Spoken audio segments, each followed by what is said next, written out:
afternoon. My name is Jacqueline Stevens, and I'm an online student at Grand Canyon University. I'm doing this video on my views of the different teaching dispositions for my UNV 108 class. My first disposition that I feel would make me successful is my desire for high expectations, not only for myself, but for my friends, my family, and especially for my children.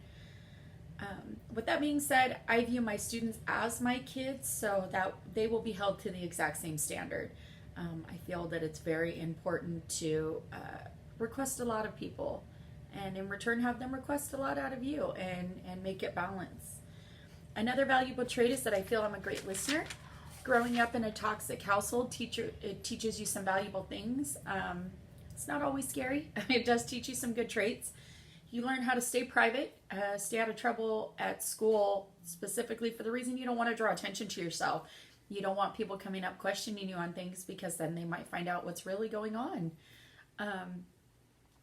You dodge teachers. I was one of those kids, but that isn't necessarily a bad thing. Like I said, I feel that it'll allow me some insight into kids that are in a similar situation, similar circumstances. Again, you learn some of the tricks, you learn the traits, you learn, again, that a kid possibly reacts to something differently that you wouldn't think to react to. And it makes you question why, what's going on. And allows you to open up that portal and have that conversation with them as to what's going on and build that relationship. I would want to be the person to listen to them and help them through their struggles.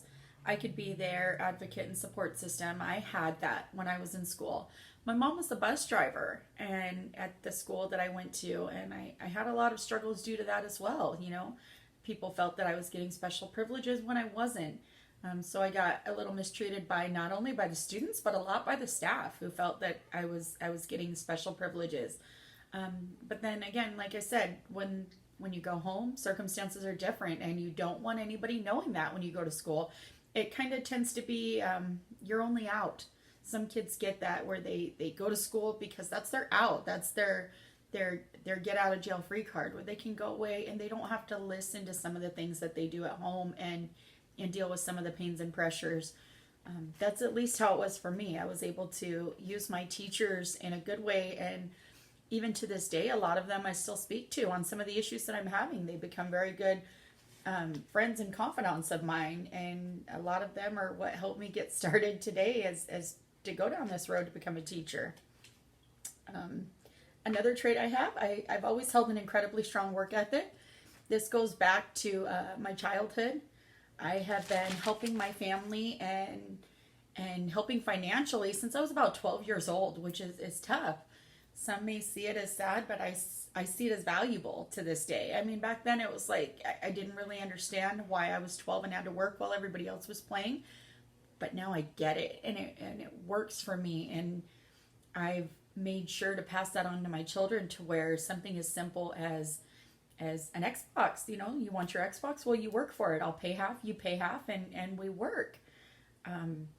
You've got to work for everything that you have, or you don't earn it. It feels so much differently when you've earned it on your own.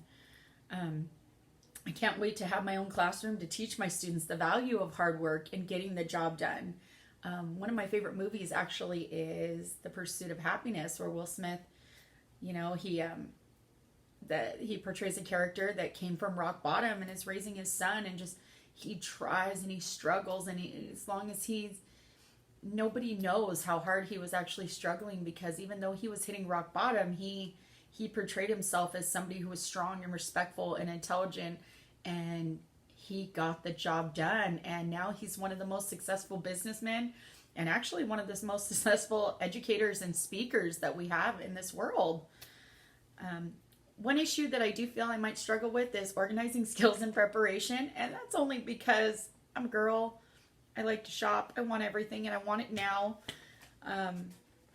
Let's be realistic. I want everything new, and I want the best of the best, and I know I'm going to need all the help that I can get. I know that that's not going to happen at first. I know that I'm not going to get everything, but with that being said, I'm so fortunate to have two fellow GCU alumni that are willing to be my mentor teachers and help me get my degree, God willing, and they're willing to support me and help me and help me log those hours and help me along the way and just encourage me. They've been an amazing support system of encouragement. The final question our instructor asks is, what qualities should professional educators display? I can't speak for everybody, but I will try my best to take my classroom back to core basics. My class mission statement will be, I'll go back to when I was in third grade, and I never forget it, is my teacher had the biggest thing on the wall, and it was the golden rule. And again, I had never heard it until then. It was third grade. But to this day, it rings so true to me. You treat others as you would like to be treated, and that's just plain and simple. It doesn't matter if you are 4 or you are 40. You deserve to be treated with respect and dignity and love and trust and support. Unless proven otherwise, you have my trust. And I do that with my children. Just because they're young doesn't mean they don't have a voice and they can't be heard, or that they don't have good ideas. I can learn so much from them as well as them learning from me. I don't know all just because I'm older. These kids these days are proving to know so much more than us, and it's beneficial to stop and listen and just do good and be a good listener. And that's something that I pride myself in, is I listen to my children, and I don't always have to agree, but if I listen, it might make sense sometimes, and I might get it done and understand what they mean and change the way that I think based on that. I'm so excited for my new challenges. This alone was a huge challenge for me, getting on camera, putting myself out there, just trying to do a little more public speaking and put out there. But again, it's been so much fun, been very challenging, but I hope it proves to be rewarding. I'm excited. I appreciate you guys listening to my video today. So good luck and lobes up. Congratulations, teachers.